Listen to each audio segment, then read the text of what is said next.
Matata! Isto é, sem problemas. Hakuna Matata. É lindo dizer.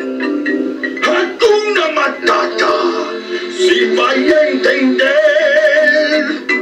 Os seus problemas você deve esquecer. Isso é viver, é aprender. Hakuna Matata. Hakuna Matata? É o nosso lema. Lema? O que é isso? Nada, não confunda com lema. Sabe, garoto, essas duas palavras resolvem todos os seus problemas. Tem razão, veja o Pumba, por exemplo. Ouça, quando ele era um filhote. Quando eu era um filhote. Foi bom isso, hein? Obrigado.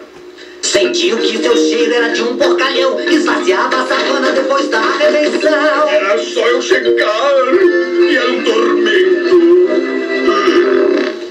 Quando eu via todo mundo sentar contra o vento.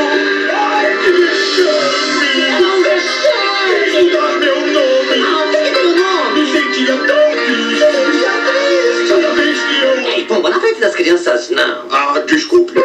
Hakuna Matata.